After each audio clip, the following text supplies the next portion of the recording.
Kajian Kitab.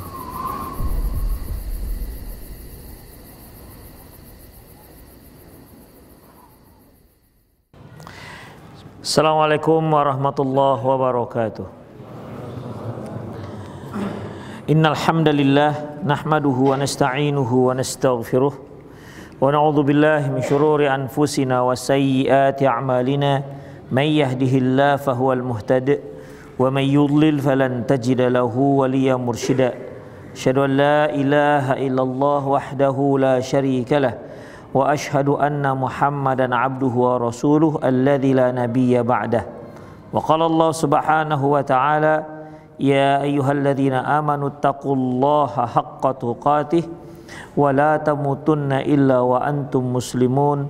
Ya ayyuhalladzina amanu taqullaha wa qulu qawlan sadida yuslih lakum a'malakum wa yaghfir lakum dhunubakum wa may yuti'illaha wa rasulahu faqad faza fawzan 'azima. Ya ayyuhan nasu taqu rabbakumul ladzi khalaqakum min nafsin wahidah wa khalaqa minha zawjaha wa batha minhuma rijalan katsiran wa nisaa'a wattaqullaha alladzi tasaaluna bihi wal arham innallaha kana 'alaikum raqiba. Amma ba'du, nastaqal hadithi kitabullah wa khairal hadi hadi Muhammad sallallahu alaihi wasallam wa syarrul umur muhdatsatuha wa kullu muhdatsatin bid'ah wa kullu bid'atin dhalalah wa kullu dhalalatin finnar. Ikhwah azallahu wa iyyakum, kita kemarin sampai pada sabda Nabi sallallahu alaihi wasallam. Beliau mengatakan arba'un fi ummati min amril jahiliyah la yatrukuhunna. Ada 4 hal yang ada di kalangan umatku, dan hal itu perkara jahiliyah yang belum ditinggalkan sampai sekarang. Al-fakhru fil ahsab, ya bangga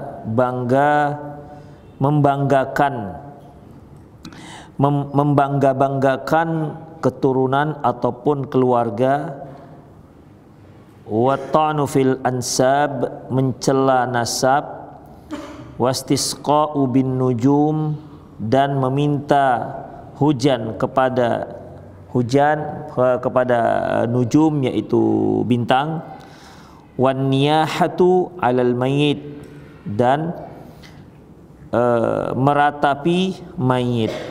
Sementara yang terkait dengan pembahasan kita bab yang ke-29 ini, yaitu al-istisqa'u bin nujum, yaitu meminta hujan kepada bintang, ya. Ini merupakan salah satu dari perbuatan ini merupakan perbuatan syirik besar, ya, syirik besar.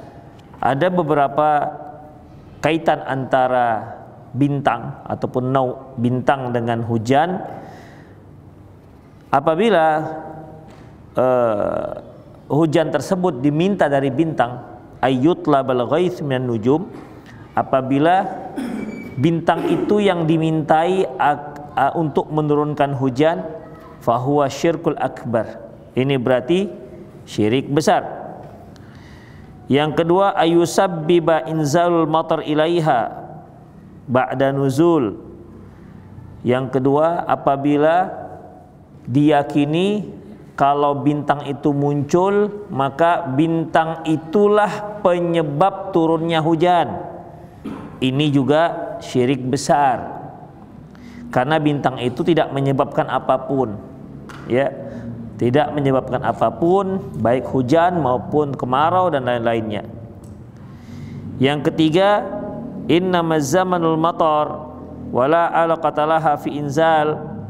Yang ketiga yaitu apabila yang diyakini bahwa kalau sudah muncul bintang ini, bintang nau ini biasanya sudah mulai musim hujan. Nah, sudah mulai musim hujan. Nah, kalau ini nggak apa-apa, karena dia hanya menunjukkan kebiasaan datangnya musim hujan.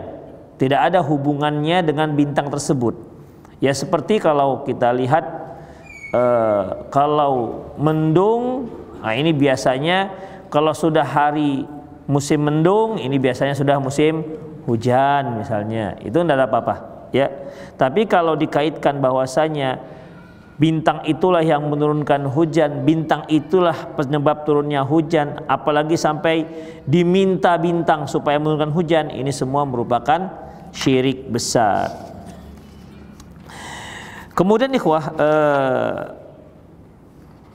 berikutnya walahuma, masih dari Imam Bukhari dan Muslim, an Zaid bin Khalid radhiyallahu anhu, dari Zaid bin Khalid radhiyallahu anhu qala, dia berkata, sallalana Rasulullah sallallahu alaihi wasallam salat subuhi.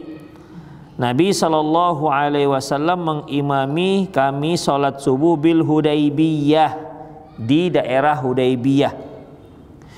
Ala ithri sama'in kanat minal laili, yaitu setelah semalam turun hujan, setelah semalam turun hujan. Falamman sarafa, ketika selesai sholat, aqbala 'alan nas, beliau pun menghadap ke jamaah, menghadap ke para sahabat.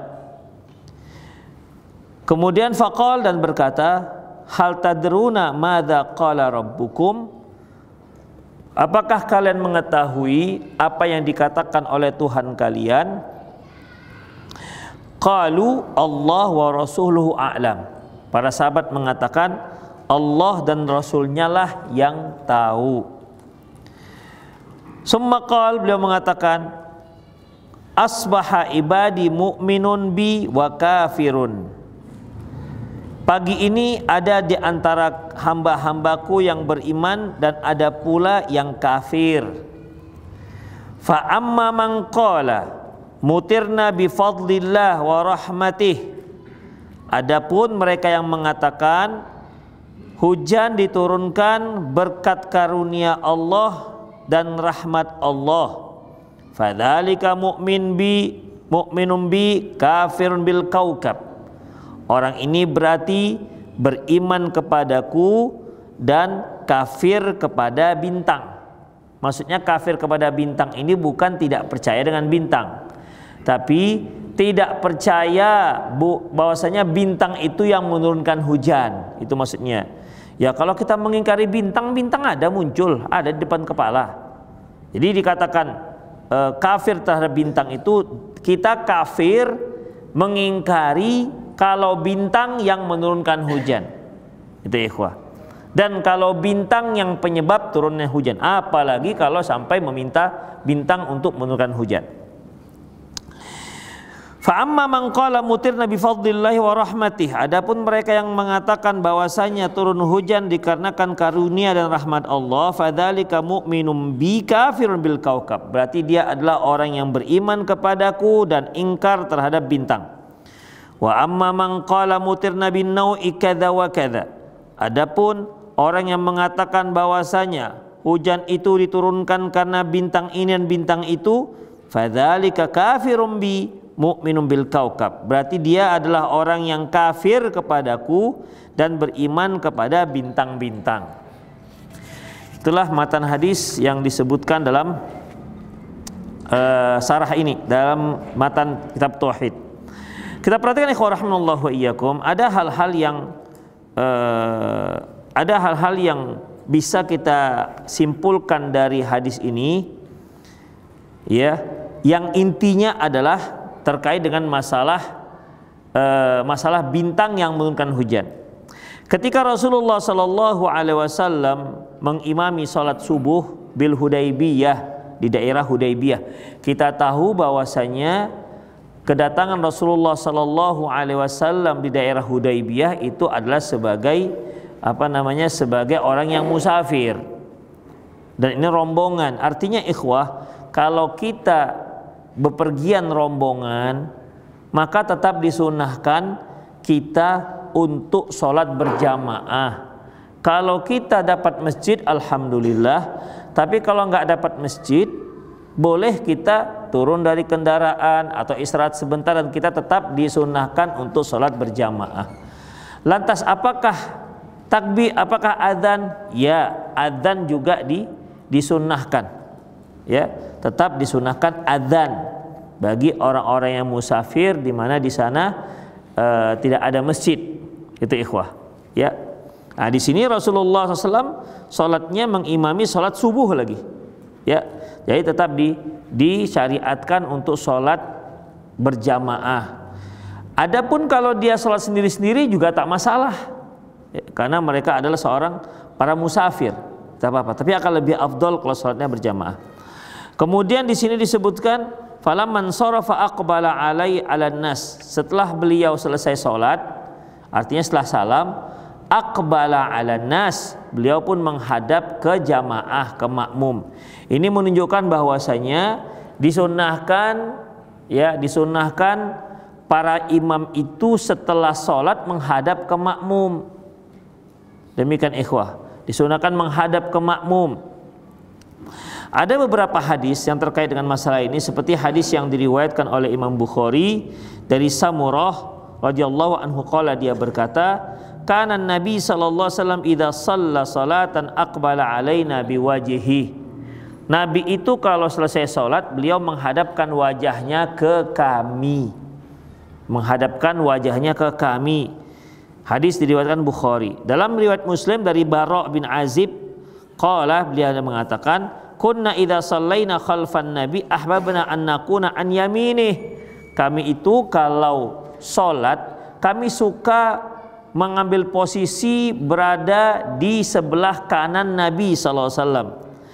Yaqbalu alaina biwajhih, karena beliau kalau berbalik beliau menghadapkan wajahnya ke sebelah kanan.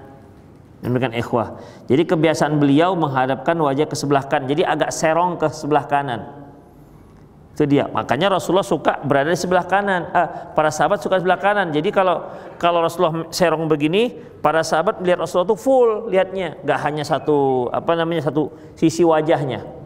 Itu ikhwah. Adapun Allahu a'lam bishawab yang mengatakan bahwasanya innallaha yusalli ala mayaminis saf. Allah itu berselawat pada saf-saf yang sebelah kanan. Ini Allahu a'lam bishawab akan kesahihan hadisnya.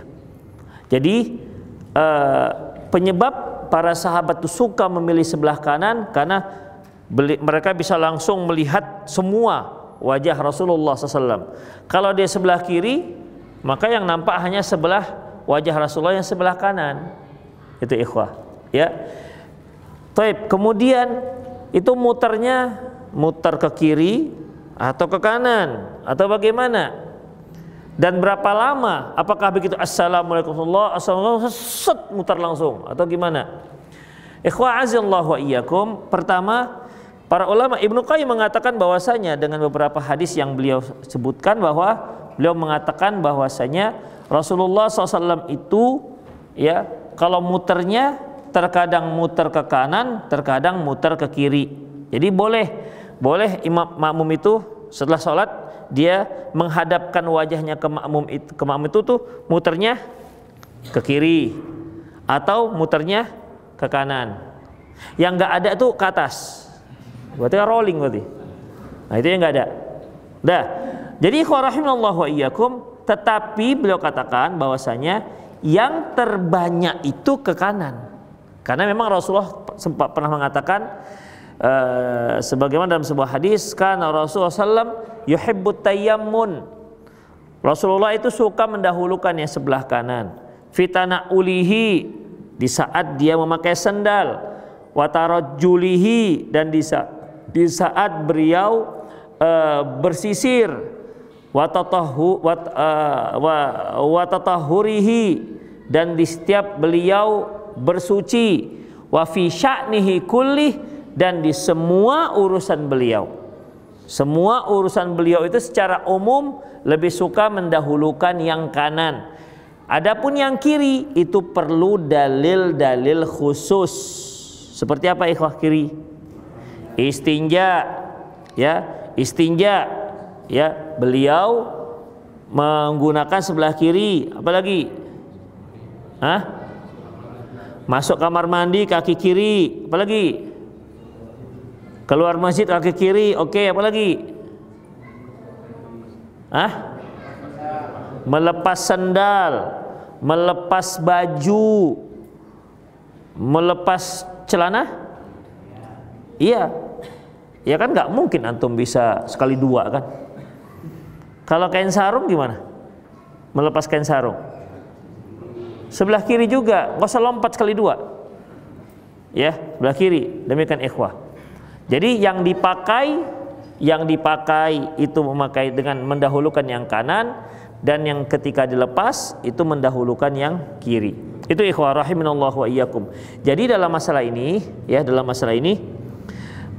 Rasulullah SAW lebih banyak mendahulukannya sebelah kanan.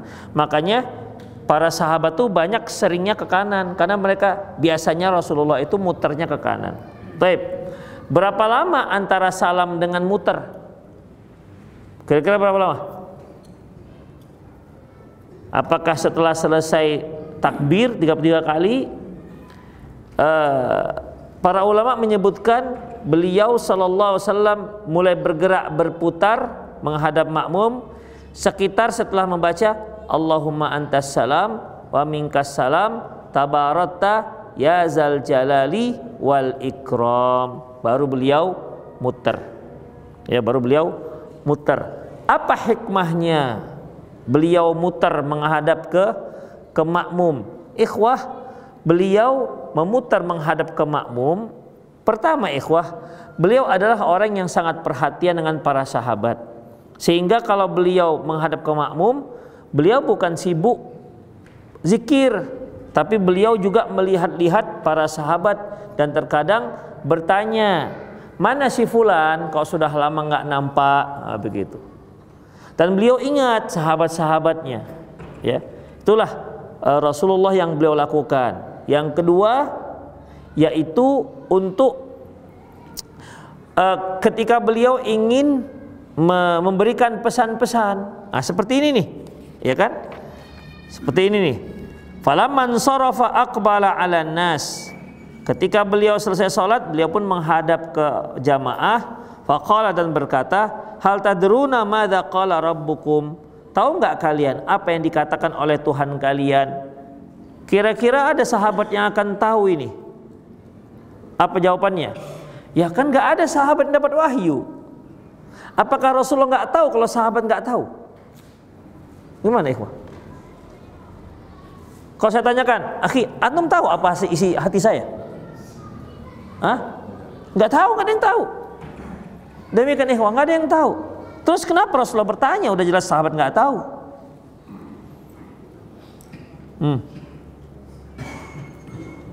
Kenapa? Zubair Nasution. Adab maksudnya?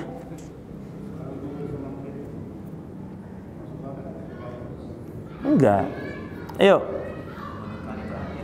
Kira-kira tahu nggak Rasulullah kalau para sahabat nggak akan ada yang tahu apa yang dikatakan Allah? Tahu benar ikhwah, ini kan masalah wahyu. Kalau dikatakan, tahu nggak apa yang viral hari ini? Wah, kan bisa.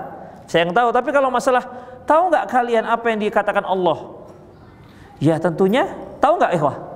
Terus kok ditanya?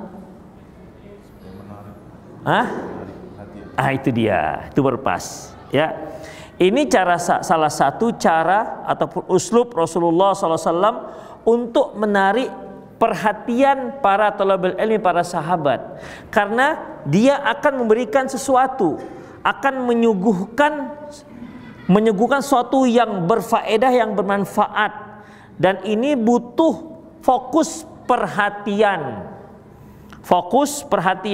Dan cara beliau ini bukan hanya satu cara, banyak cara yang beliau lakukan. Demikian, diantaranya dengan cara memanggil fulan, seperti ketika beliau membonceng Mu'adz bin Jabal. Ya Mu'adz, kata Rasulullah. Mu'adz belakang ini. Labbaika ya Rasulullah wa sa'daik. Ya Mu'adz, sampai 3 kali sudah disaut oleh Mu'adz. Baru setelah 3 kali Rasulullah katakan, hal tadru ma haqqullah 'alal ibad wa haqqul ibadi 'ala Allah. Nah, itu dia. Sudahlah dipanggil 3 kali, ditanya lagi, gitu kan. Semakin penasaran. Jadi ikhwah, menarik perhatian dalam memberikan ilmu itu sangat penting, ya, sangat penting. Misalnya ikhwah, antum pernah lihat nengok orang apa namanya goreng telur ceplok? Pernah? Nah, apa menariknya? Nggak ada kan? Taruh minyak, ceplok telur yang punya benda, sapi yang punya nama, telur mata sapi. Telur udah, habis itu taruh apa lagi? Garam lah, kalau mau garam. Sudah, apa menariknya? Nggak ada. Masih lebih seru kalau dia kalau telur dadar kan, masih ada kita motong-motong bawang gitu kan? Enggak pernah masak telur juga antum, pas juga. Demikian, masih seru telur dadar, potong-potong bawang, taruh cabai, bisa taruh bumbu. Kemudian dia nanti berserak gitu kan, membalikkannya juga ada seninya. Kalau dibalikkan itu kalau nggak pandai ya nggak terbalik-balik dia. Ceplok kan nggak gitu susah, nggak ada menariknya. Tapi gimana caranya agar untuk masak telur ceplok itu jadi menarik? Ambil teflon, ngambilnya gini jangan udah, ngambilnya kok susah, tapi kan untuk menarik gitu ikhwah. Terus ketika ngambil sendok gorengannya jangan ambil gini, ting, gitu. Orang pun wah keren juga ini, padahal masak telur ceplok dia jadi menarik, begitu ikhwah. Jadi sajiannya itu menarik, orang sebenarnya tertarik dengan telur ceploknya enggak, tapi tertarik dengan caranya. Apakah telur ceploknya itu jadi sesuatu yang nggak menarik? Jadi menarik ikhwah. Itulah dia, ya. Rasulullah Sallallahu Alaihi Wasallam ketika memberikan ilmu kepada para sahabat, ya, itu selalu dibuat penasaran, dibuat agar para sahabat itu fokus. Jadi nggak bisa kita ngajar kemudian kita bacakan ayat-ayat Allah Subhanahu wa taala kemudian kita nggak peduli dengan suasana orang mendengar. Nggak penting, yang penting ku selesaikan tafsir ini. Nggak bisa begitu. Orang yang sudah tunduknya bukan karena paten, bukan begitu, karena ngantuk. Demikian, ya, kita kan ingin menyuguhkan sebuah ilmu. Kalaupun ilmu yang kita berikan itu tipis, sedikit, tapi kita berharap yang sedikit itu nempel gitulah kira-kira. Ya, yang sedikit itu nempel. Begitulah Rasulullah Sallallahu Alaihi Wasallam. Beliau tahu benar bahwa sahabat nggak tahu apa yang dikatakan Allah. Tapi Rasulullah bertanya, kenapa bertanya? Supaya para sahabat itu mulai fokus. Ini sepertinya Rasulullah mau menyebutkan sesuatu penting ini, ya, sesuatu yang penting. Demikian ikhwah. Jadi terkadang beliau melakukan dengan cara memanggil, kadang-kadang dengan cara bertanya. Seperti ini nih, ini bertanya ini. Ya para sahabat nggak akan jawab. Pastilah jawabannya Allah wa rasuluhu a'lam. Demikian ikhwah. Tapi kan setelah itu ada timbul penasaran, memangnya apakah yang akan dikatakan Allah Subhanahu wa taala? Itulah uslub Rasulullah Sallallahu Alaihi Wasallam. Demikian ikhwah azallahu wa iyyakum. Jadi itu merupakan hadis di mana Rasulullah mengatakan, "Madza qala rabbukum? Hal tadruna madza qala rabbukum?" Tahu nggak kalian apa yang dikatakan oleh Tuhan kalian? Para sahabat menjawab, Allah wa rasuluhu a'lam. Ikhwah, para sahabat itu tahu ada saat-saat Rasulullah itu bertanya yang enggak membutuhkan jawaban, ada yang bertanya tapi membutuhkan jawaban. Seperti ini nih.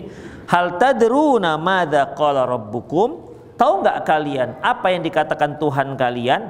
Ini enggak perlu jawaban. Makanya para sahabat mengatakan Allah wa rasuluhu a'lam. Udah. Tapi terkadang beliau bertanya yang butuh jawaban. Jadi para sahabat itu bisa. Dari mana kita tahu? ini butuh jawaban atau tak butuh jawaban? Ya, siap. Kira-kira dari mana kita tahu? Ini pertanyaan butuh jawaban, ini pertanyaan nggak butuh jawaban. Ikhwah, dari situasi, cara bertanya. Misalnya, kalau ada orang ngambil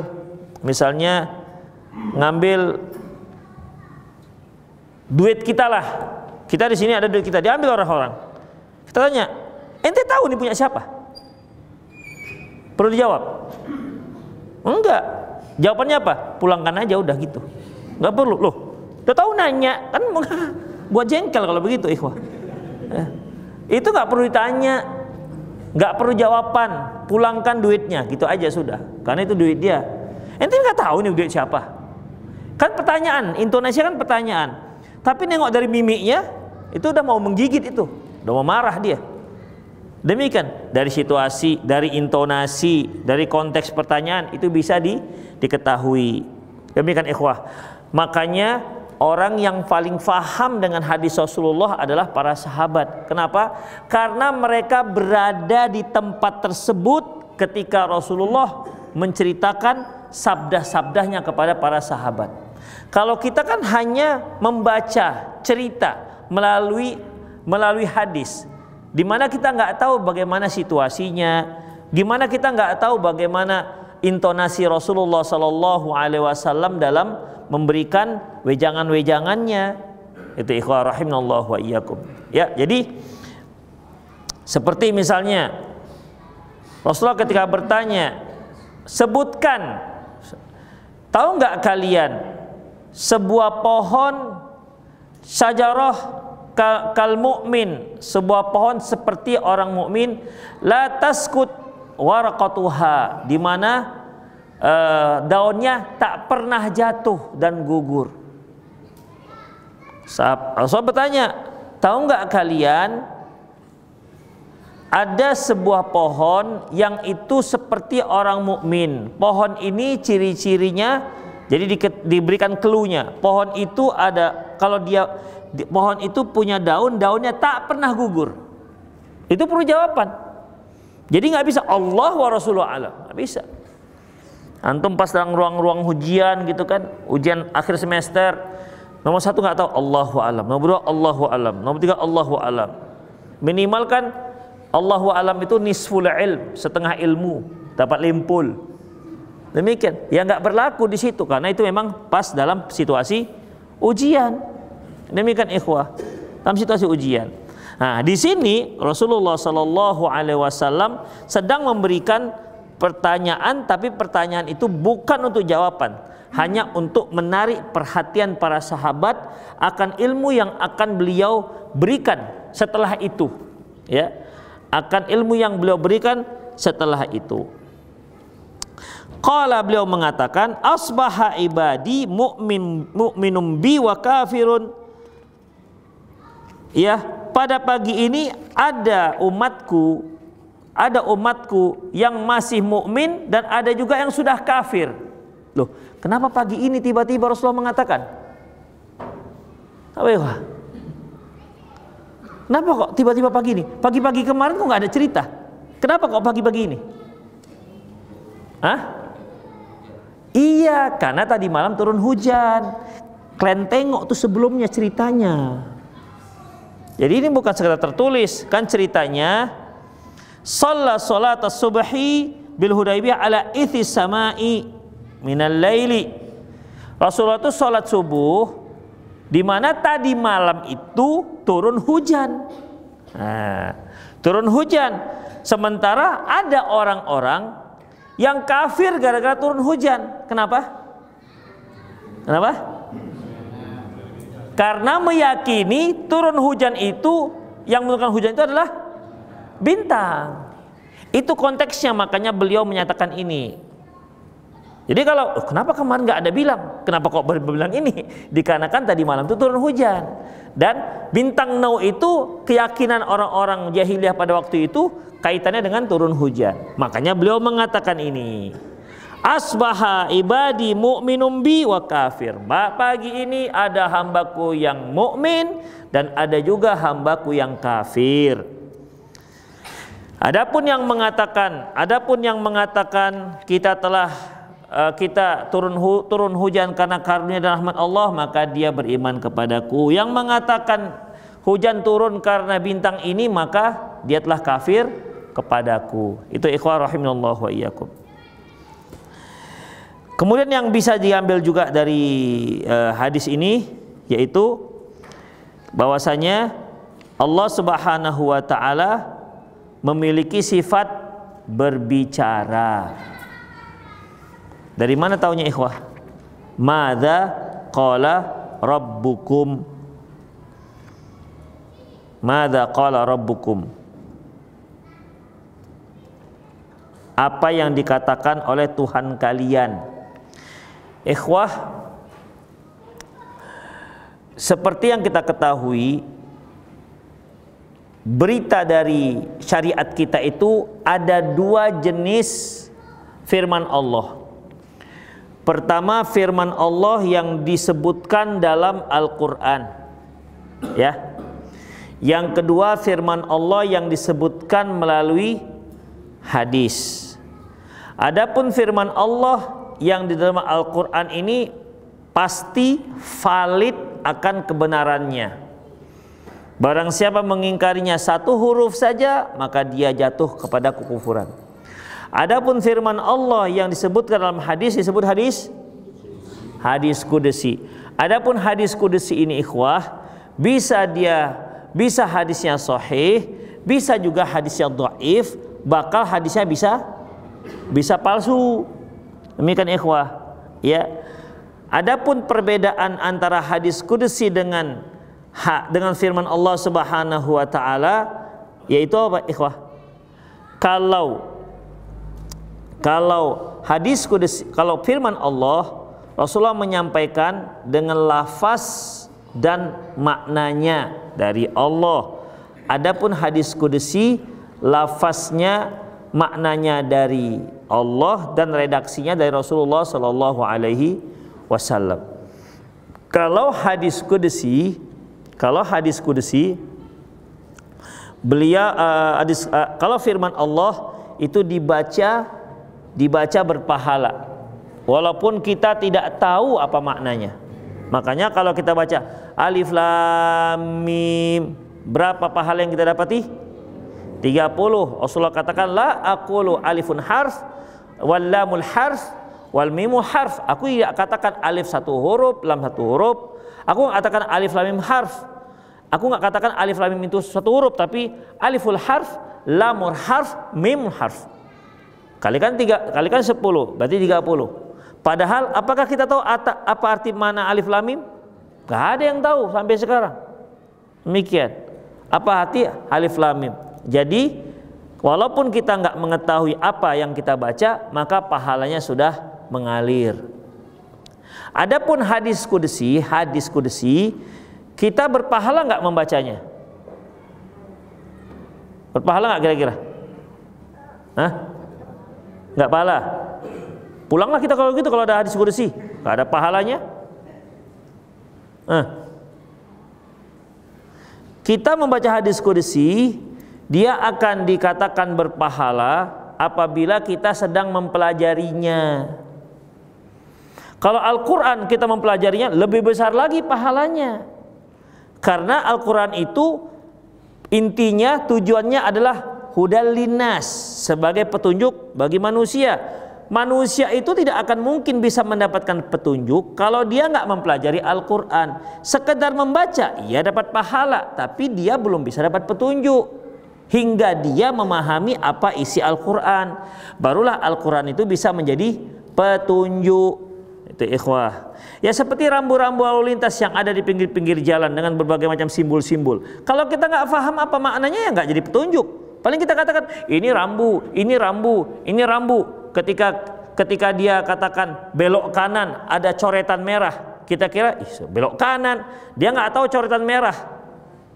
Padahal artinya coretan merah itu tidak boleh belok kanan. Itu ikhwah. Gara-gara apa ini? gara-gara nggak ngerti apa rambunya, tapi dia tahu itu rambu.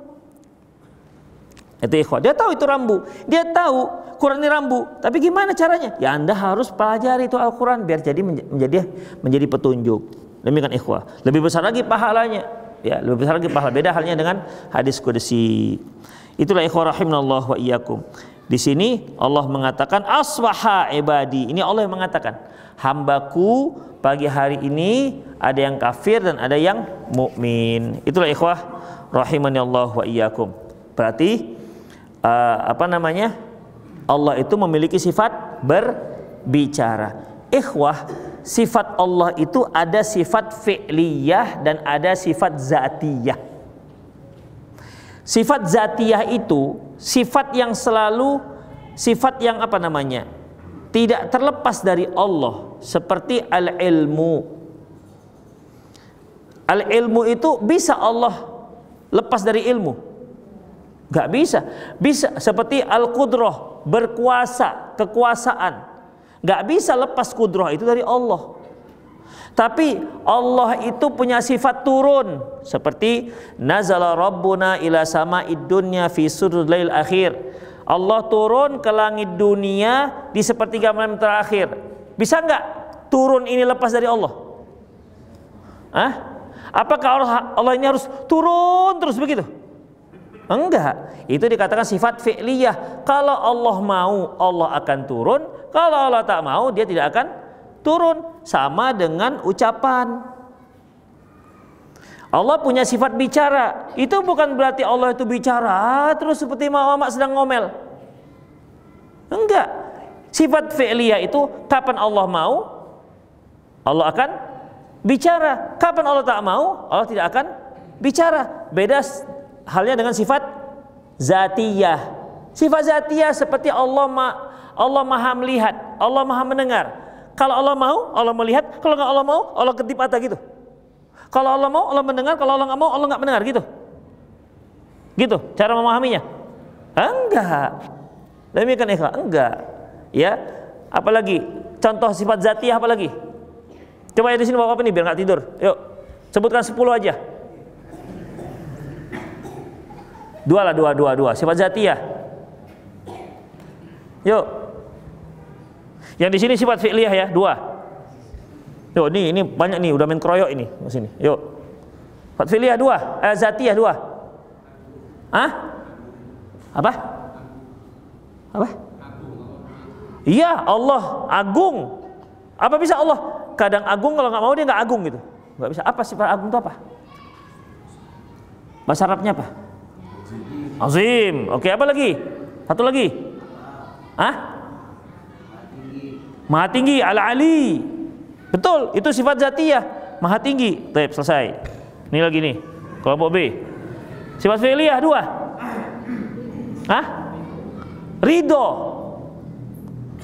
Ridho, betul.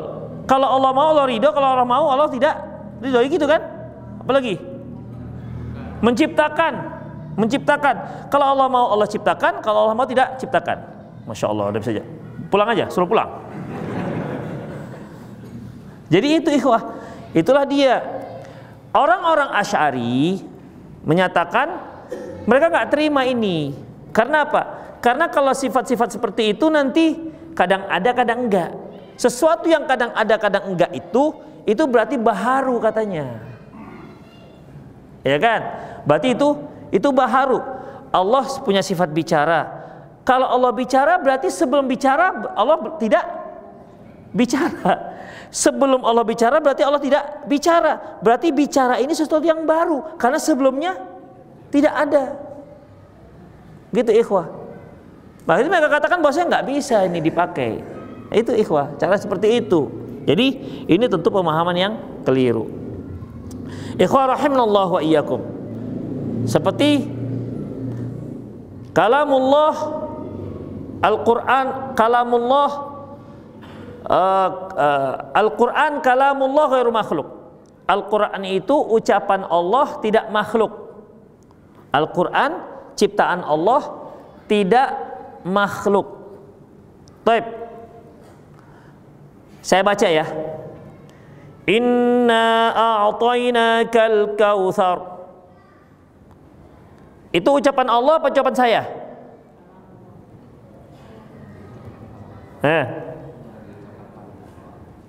Saya ulangi, saya baca nih. Inna a'tainakal kautsar. Itu ucapan saya atau ucapan Allah? Jadi yang antum dengar itu Allah. Hah? Yang diucap kalamullah. Yang mengucapkan hamba Allah.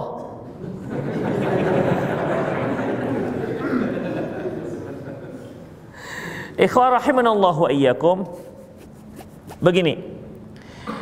Jadi ucapan Allah Subhanahu wa taala itu kan muatan. Ya, muatan. Dan ucapan ini terkadang ada yang membawanya. Seperti kalau dia ditulis di kertas, berarti ucapan Allah itu sedang terbawa di kertas. Makanya kertas itu akan menjadi istimewa.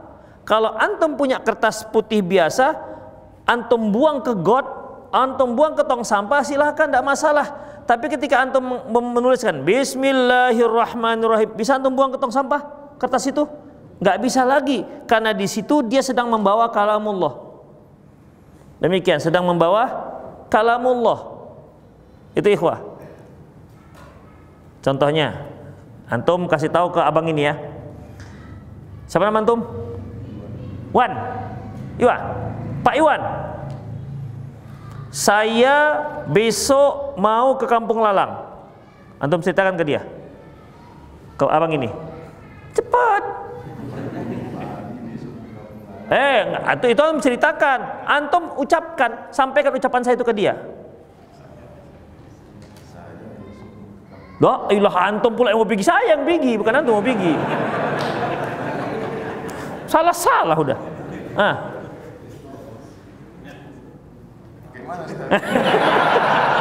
Nggak bisa diperawi hadis lah ini udah doib semua nih. Antum sampaikan ucapan saya itu ke dia. Gimana caranya? Ustaz Ali kata bahwa besok dia mau dia lagi. Bahwa Ustaz Ali Nggak bisa. Ucapan saya katakan ke dia. Antum menceritakan ucapan saya. Ustaz Ali mengatakan bahwa saya besok mau pergi ke Kampung Lalang. Tuh, itu dia. Taib. Ketika Pak Iwan itu menyebutkan dengan suara serak-serak berat tadi itu, ya,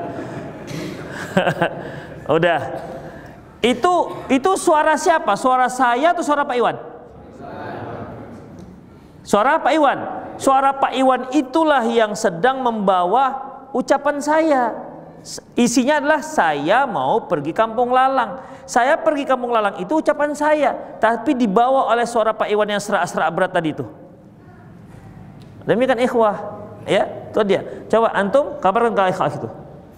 Berita saya tadi itu, tapi melalui Pak Iwan. Bingung dia, mana meriwayatkan hadis ini? Karena kebiasaan kita kalau menyampaikan berita bertambah dia. Tadi sebenarnya mau bertambah, kalau kita nggak boleh begitu, bertambah jadinya. Coba. Udahlah, kasihan kan?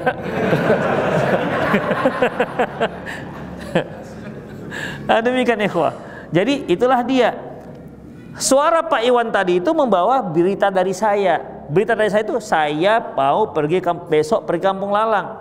Tapi yang membawa berita itu adalah suaranya Pak Iwan. Suara Pak Iwan itu bukan suara saya.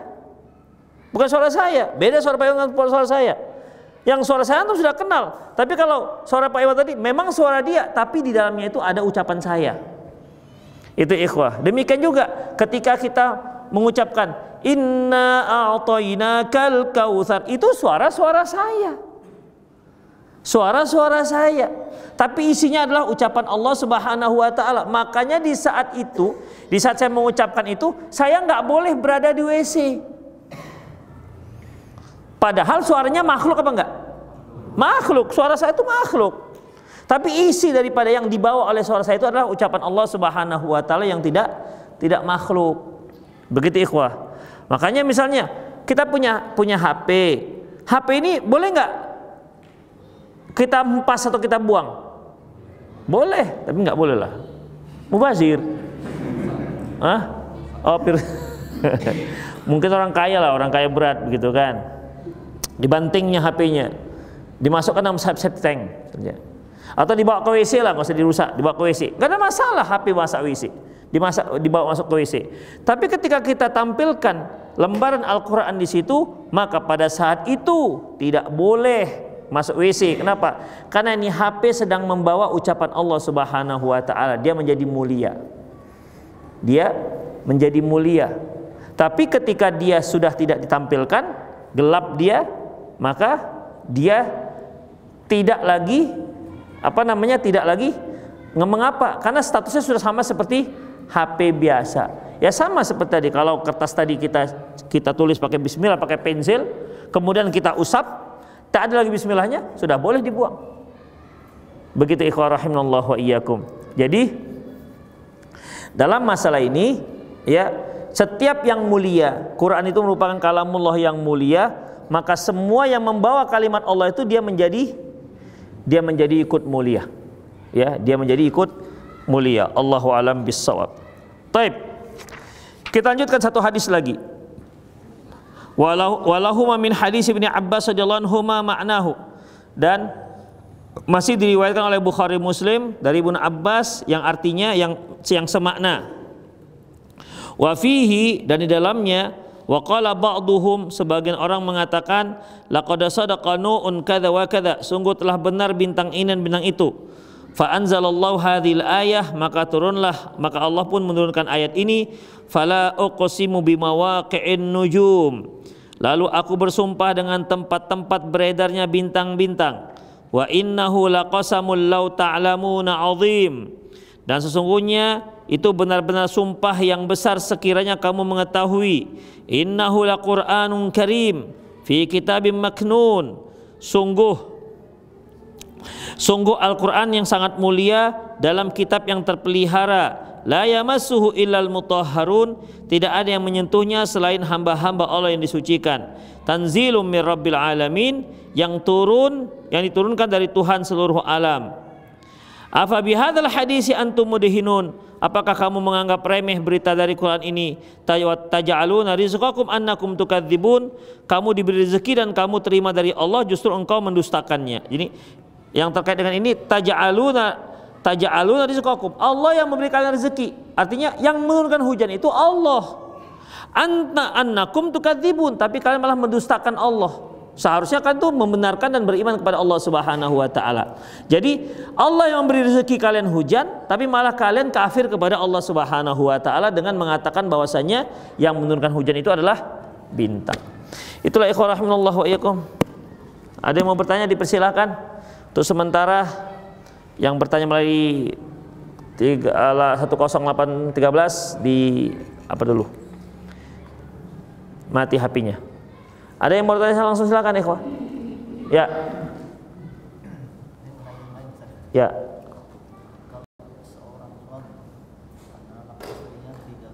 Seorang suami mentalak istri 3 kali. Terus? Perlu apa? Ya, melalui HP. HP-nya HP suami? Hah? Iya, mana tahu minjam HP dia. Yakin itu bahwasanya mentalak itu suaminya. Kadang-kadang kan gini, pinjam HP lah, temannya yang apa? Ku talak kau talak 3. Paling kawannya, suaminya. Yang si istri yakin itu suaminya. Dan setelah ditanya, bang, abang yang mentalak 3 gitu.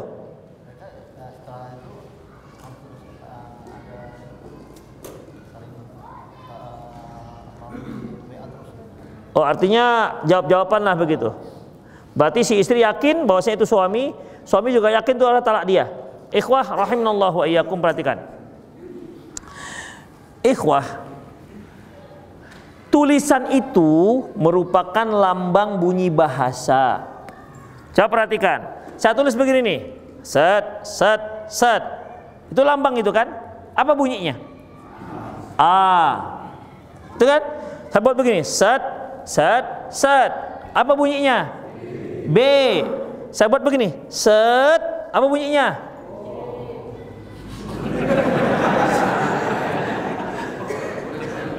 siapa tadi itu? Begini, apa bunyinya? Oh, kenapa ikhwah? Itu lambang. Kalau saya buat begini, ada yang mengatakan, oh, buta huruf berarti dia. Jadi tulisan-tulisan itu sama artinya dengan lambang bunyi bahasa. Sama artinya kita sedang berbicara. Demikian ikhwah. Sama kita sedang berbicara. Seperti Al-Quran yang tertulis di mushaf Quran kita itu. Itu kan di situ lambang daripada ucapan Allah Subhanahu wa taala yang tertulis.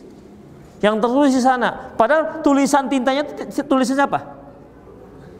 Tulisan kita kan? Tintanya makhluk nggak? Tintanya makhluk. Tapi di dalam itu ada kalimat Allah Subhanahu wa taala bicara ucapan Allah Subhanahu wa taala.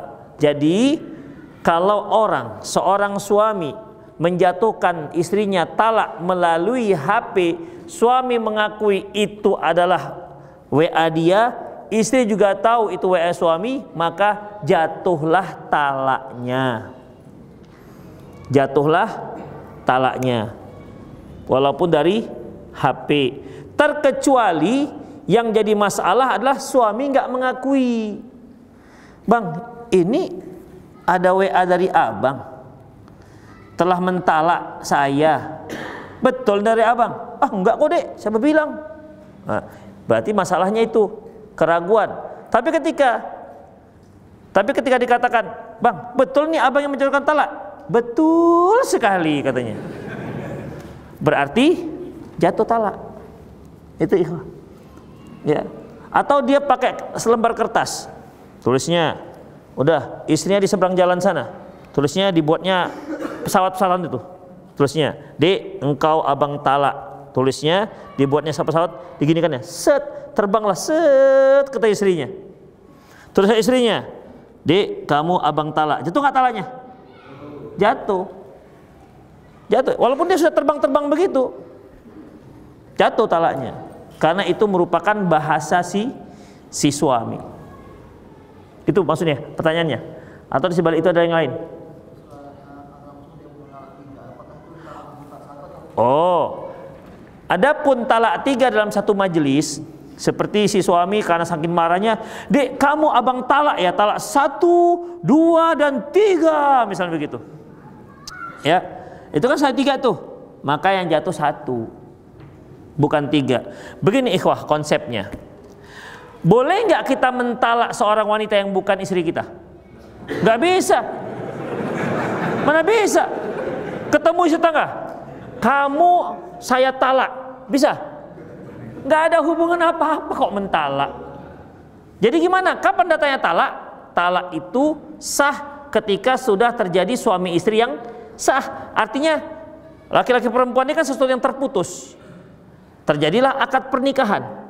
Bersatulah dia, ya kan? Tapi persatuan dengan akad pernikahan ini tersambunglah dia. Ketika sudah sah tersambungnya, barulah kalau ada talak dia menjadi sah. Kenapa? Talak itu pemutusnya. Talak, saya talak kamu 1 talak, maka terputuslah dia. Udah. Kalau sudah terputus, talak tadi apa? Pemutus kan? Talak itu pemutus. Tapi ketika diputus, bisa diputus lagi? Nggak bisa. Antum sudah kata antum, tolong putuskan tali ini. Udah, dari putuskan tali. Putuskan. Sudah bang, sudah putuskan. Loh, mana lagi? Itu sudah putus, kapan diputuskan lagi? Dah, terputus. Tapi kapan sahnya talak 2? Sambung dulu, sambungnya gimana? Rujuk atau akad nikah yang baru jika iddahnya sudah habis. Baru tersambung lagi, barulah ada talak 2 kalau terjadi talak. Nah, demikian ikhwah. Jadilah talak lagi. Dah, putus lagi. Talak 3 nggak bisa kecuali setelah bersatu lagi. Demikian. Nggak bisa misal saking marahnya pagi-pagi habis sarapan minum kopi kepahitan, nggak ada gula.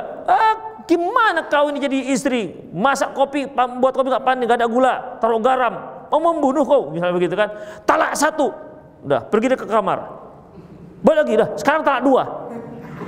Ya nggak bisa begitu, ya nggak bisa begitu. Dia rujuk dulu. Misalnya begini, ku talak kau, talak satu, ya talak satu. Habis minum kopi dia nyesal. Dek, rujuk aja kita, Dek. Oke bang, rujuk kita ya. Siap, rujuk. Udah makan nasi. Rupanya badatuih nasinya. Tahu badatuih? Nggak masak. Ini masak nasi, kopi nggak beres, nasi nggak beres, talak dua, boleh? Boleh? Kenapa? Karena dah rujuk tadi sebelum makan nasi, habis makan minum kopi. Itu dia baru bisa. Nah, jadi rujuk itu bisa langsung ngomong, bisa dengan perbuatan. Misalnya talak, kita rujuk deh, oke. Ada juga dia nggak pakai ngomong. Pas masa iddah itu dia masuk ke selimut istrinya. Assalamualaikum, waalaikumsalam, gitu kan. Nggak ngomong rujuk, udah lakukan aja udah. Rujuk berarti itu ikhwah. Jadi itulah konsep talak dan rujuk. Jadi tidak bisa jatuh talak tiga sekaligus. Talak itu jatuh setelah adanya penyatuan ataupun rujuk. Zaman Rasulullah berlaku 3 talak, 1 jatuh. Demikian juga pada zaman Umar bin Khattab, pada zaman Abu Bakar. Di zaman Umar bin Khattab, banyak kali para suami yang kalau marah dengan istrinya langsung talak 3. Lantas untuk mengantisipasi agar para suami-suami ini tidak main-main dengan talak 3, beliau katakan putuskan kepho, keputusan khalifah. Menunjukkan bahwasanya barang siapa yang mentalak istrinya talak 3, maka aku hukumi dia sudah talak 3. Begitu, supaya para suami tidak main-main dengan masalah talak. Demikian. Oke?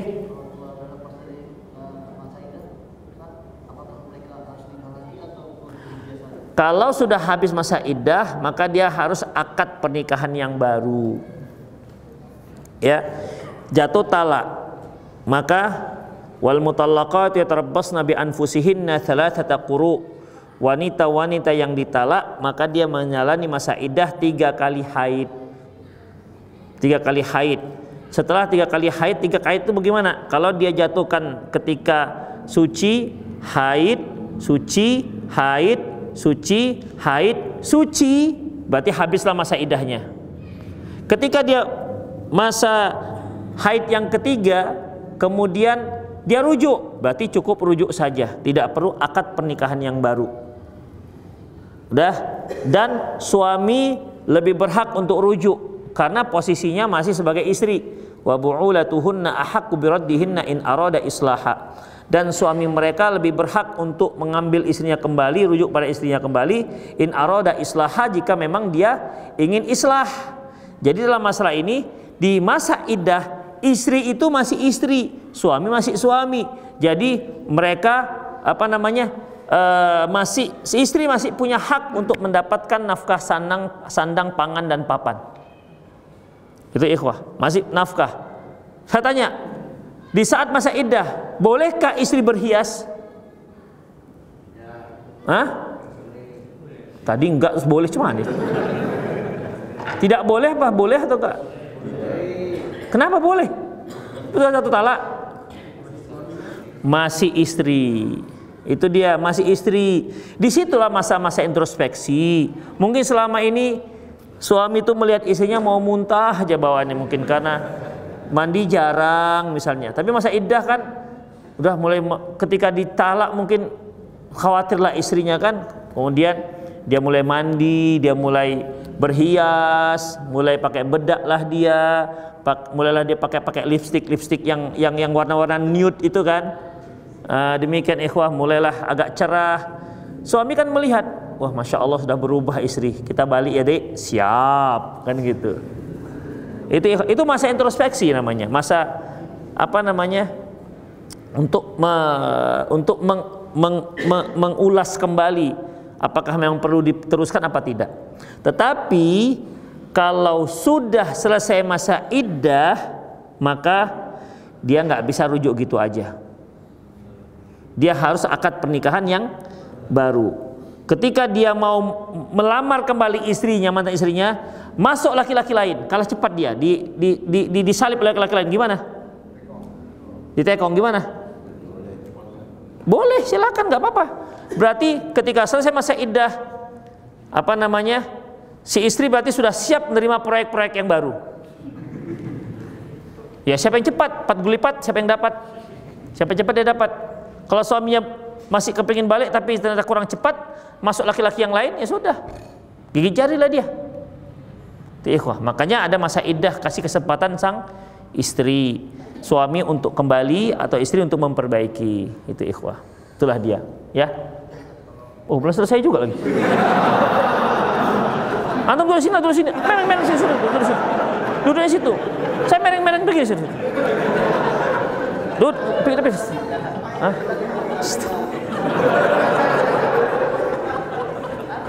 Hah? Tadi kalau setelah masa iddah, mereka kan harus nikah lagi nih. Kalau seandainya nggak nikah lagi begitu aja, mereka berhubungan, itu berarti zina. Zina lah sudah, kan nggak ada akad. Oh itu aja. Ya udah, kira. Ada lagi silakan. Bis? Ya. Gimana supaya kita terhindar dari penyakit ain?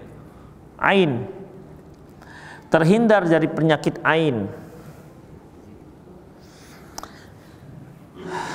Pertama, ikhwah, kita setiap kali keluar rumah baca doa. Baca doa yang sudah masyhur. Bismillahirrahmanirrahim, tawakkaltu 'alallah, haula wala quwata illa billah. Yang kedua, untuk menghindari sakit ain, jangan terlalu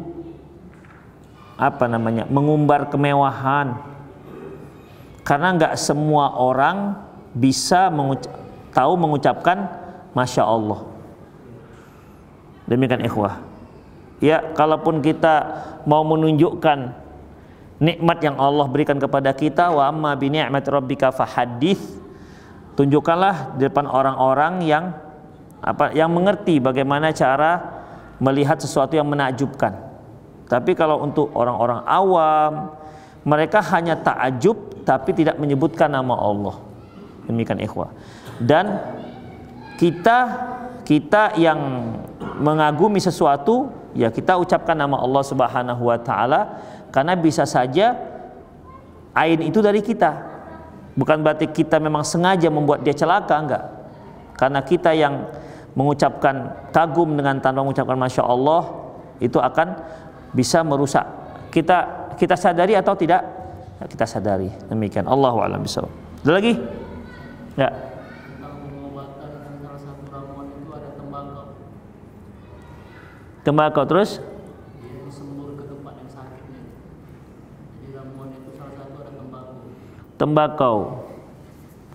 Ikhwah, tembakau, khamar itu kan di situ ada zat adiktif ya. Apa namanya adiktif? Siapa yang ya? Adiktif apa? Aditif. Nggak pakai K. Pakai aditif, aditive. Jadi sudah ada aditive. Ya, aditif. Di mana ikhwah rahimanallahu wa iyyakum, terkadang benda tersebut dia bisa menjadi seperti itu dengan dibakar baru muncul. Kalau seperti itu saja, mentah-mentahnya saja tidak muncul. Seperti ganja misalnya. Ganja itu ketika dia dibakar, dia bisa membuat fly at sky. Demikian. Tapi kalau dia masih berupa biji-bijian, ada biji-biji ganja itu di Aceh sana untuk masak kari. Dan katanya gurih, mie Aceh juga katanya gitu. Jadi bumbu masak. Apakah ketika dia jadi bumbu masak dia itu sudah dikatakan sama dengan ganja yang dihisap? Allahu a'lam bishawab ikhwah. Dia berbahaya nggak berbahayanya itu tergantung dengan diapakan dia. Ya, diapakan dia. Taib, apakah demikian juga dengan tembakau? Tembakau kalau dia masih pakai daun aja, itu sudah dikeringkan gitu. Kemudian diapakan? Dikunyah. macam nenek-nenek yang pakai suntil itu ya? Itu disembur ke tempat yang sakit. Oh, iya. Tembakau itu kalau di suntil itu gimana ya? Saya ingat kali nenek saya pakai suntil masalahnya. Allahu a'lam bishawab. Ya, yang jelas kalau dia dibakar jadi dihisap di rokok itu akan berbahaya, haram hukumnya, dan para ulama telah mengatakan tidak boleh. Tapi kalau dia dimakan, dikunyah, kemudian dia disemburkan, Allahu a'lam. Nggak ngerti. Karena ikhwah, terkadang ada benda-benda itu dia obat itu kan tidak harus oral, ditelan di mulut. Ada yang taruh di bawah lidah. Makanya nenek-nenek itu kan kalau suntil taruhnya di mana? Di bawah ini kan, sini, atau di bawah lidah. Jadi dia jadi candu. Allahu a'lam. Tuh. Ada lagi? Jadi gimana kalau ditaruh di obat kuat, obat luka? Obat kuat? Obat luka? Obat luar. Begini ikhwah, Rasulullah mengatakan bahwasanya Allah tidak jadikan sesuatu yang haram itu menjadi obat. Allah tidak jadikan sesuatu yang haram itu menjadi obat. Jadi ikhwah, kalau dia khomer, kan ada orang yang mijet kaki pakai TKW, apa ada dulu nenek dulu itu dia mijet kaki pakai TKW. Dia TKW ini bukan tenaga kerja, bukan, nggak tahu siapa singkatannya. Jadi dia itu sebangsa khomer, itu dijadikan sebagai pijatan, mungkin karena ada semriwingnya gitu kan. Karena khomer itu haram, maka nggak boleh walaupun dia menjadi obat luar. Terus gimana dengan alkohol? Ikhwah, alkohol itu tidak sama dengan khomer, ya. Alkohol tidak sama dengan khomer. Kenapa demikian? Apakah alkohol itu memabukkan, ikhwah? Minuman memabukkan? Hah? Apakah alkohol minuman memabukkan? Siapa yang minum alkohol? Alkohol itu bukan minuman sehingga antum minum. Minum spiritus ada? Kan tidak ada minum spiritus. Alkohol itu ikhwah, Allahu a'lam bissawab, dia statusnya itu sama seperti racun. Apa hukum minum racun? Kalau yang antum minum yang mati hanya cacing antum, haram nggak? Obat cacing racun nggak? Ikhwah, obat cacing itu yang namanya racun itu namanya antibiotik. Antibiotik, biotik artinya hidup, anti hidup artinya racun. Tapi itu yang diracun cacingnya aja. Tapi kalau yang diracun adalah induknya, baru haram. Itu dia ikhwah. Seperti kalau kita obat batuk, ada nggak minum antibiotik?